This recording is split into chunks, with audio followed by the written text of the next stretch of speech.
So it's Thursday again, guys, and that means another Dev News Day, and they've just dropped an absolute bombshell on us today. I can't wait to get into this with you guys. We've got the Community Appreciation Package to go over, which is finally here. This mystery appreciation package that's been circling for months now. It's finally here for you guys. And then we've also got an Outriders balance update.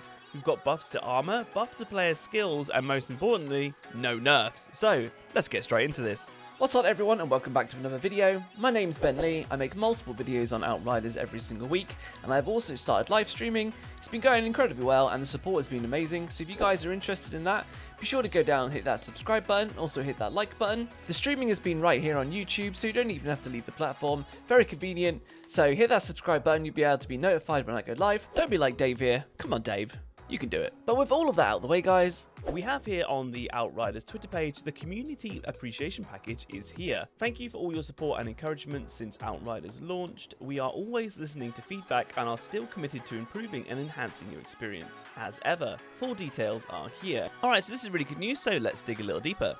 So going in a little bit further, we have the Community Appreciation Package here. The Community Appreciation Package is here, and everyone who has played Outriders to date will receive it. Your most experienced character has been granted a random god-rolled legendary weapon which you have not previously obtained on any character. If your character inventory is full, please check your stash for the legendary weapon. If both your inventory and stash are full, the legendary weapon will appear when you next free up inventory space and restart the game. They then say if you have already previously found all weapons, your character will be granted the rarest weapon for their class.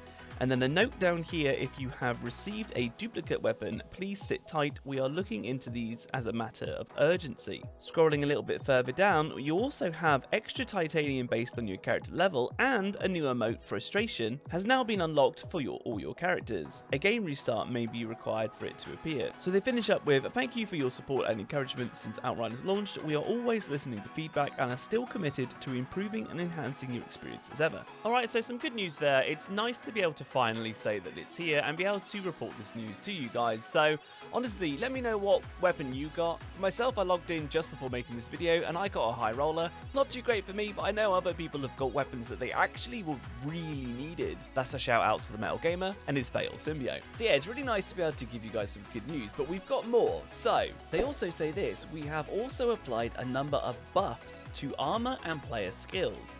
In particular, the health available on armor pieces has been increased greatly and rebalanced. Certain class skills and associated modifiers have also been buffed. So let's take a look at the full balance notes here. So they say this on balancing: today's changes focus primarily on buffing underused skills and improving player survivability via armor rebalancing. This is only an initial first pass based on the mass player data that we're seeing in our analytics. If something has not been mentioned here, do not fret. Work is already underway for upcoming balance passes, which will look at other topics of focus, including legendary drop distribution. so I'm super hyped to talk about the legendary drop rates, but we're still waiting on information there. So carrying on, we are also aware that timed expeditions remain a point of contention regarding balancing, and that they are a fundamental problem for many players as their timed nature can drive a too heavily DPS focused meta. this is amazing news for anyone who's looking for alternative builds and being able to make use of like CC mods and stuff around, because I know I want to make loads of builds and I want the timers gone, so I feel like if they are going to change this, I'm so excited for it. But let's keep going. Addressing the root cause of the issue is something that will take longer time. This is not something we'll be able to address as part of the immediately upcoming patches, but we are working on the issue and are continuing to look into what is feasible in the long term. Scrolling further down here, we have health on armor. The health available on armor pieces has been increased greatly and rebalanced. It is now possible to effectively double a character's HP using certain gear pieces.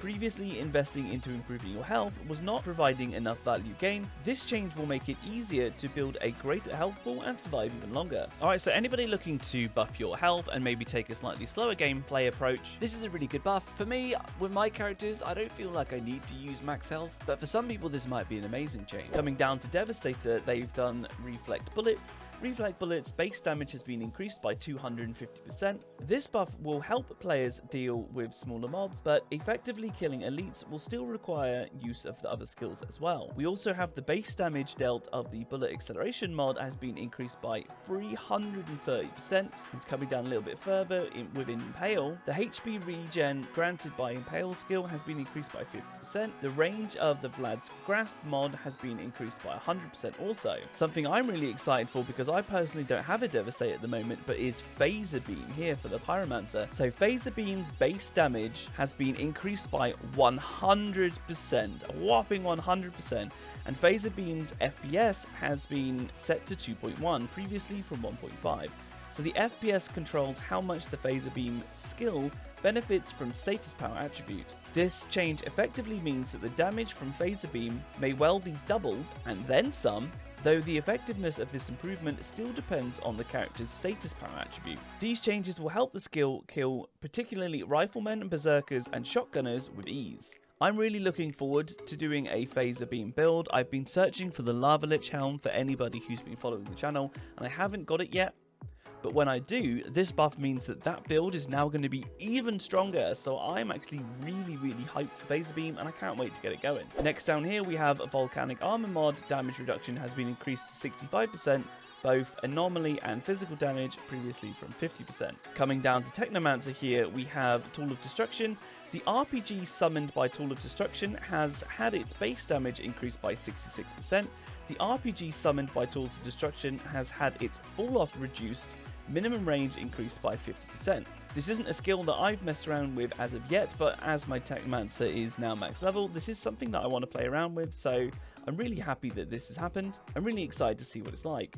We've also got the base damage dealt by Demolition Man mod has been increased to 65, previously 35. We have here a buff to Fixing Wave as well. The healing provided by Fixing Wave has been increased to 65%. And then Cold Snap, I know a lot of people use this, so the armor reduction dealt by Frostbite mod has been increased to 100%, previously from 35%. The base damage dealt by Ice Baby mod has been increased by 300% as well. These changes allow players to have an extra go away mob skill. It's quite funny how they describe that, and will combine well with the following Freeze Turret change. So with Freeze Turret, the duration of Freeze Turret has been increased to 30 units, previously 20. This should increase the turret's health by 50% and prolong its life. And for all you tricksters out there, we have a Borrowed Time buff. The base damage dealt by Aggressive Teleportation mod has been increased by 111%, and Hunt the Prey, the base damage dealt by the Backstabber mod has been increased by 100% as well. We've also got Temporal Slice. The base damage dealt by the Strong Slice mod has been increased by 71%. Really excited to see how these changes go, guys. There's quite a lot of changes here and quite a lot of buffs, which is really nice to see from the devs. I know that the community have been absolutely calling out for buffs, and it's great that they've specifically said no nerfs as well, because I don't feel like at this point the player base can handle any nerfs, and they know that. It's clear to see, so to be fair, nice when people can fly. Let's keep up the positive buff momentum. Just want to shout out for the Discord that we've got going.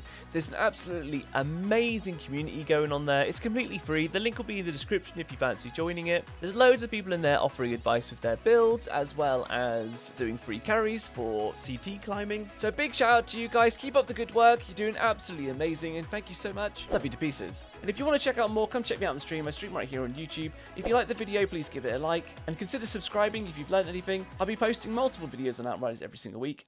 But that's pretty much all the information there is from the patch. I'll leave the link in the description below just in case you want to look at it and check it out yourself. But until the next one, guys, hope you've learned something, and I also hope you have a very nice day. And until the next one, see you now.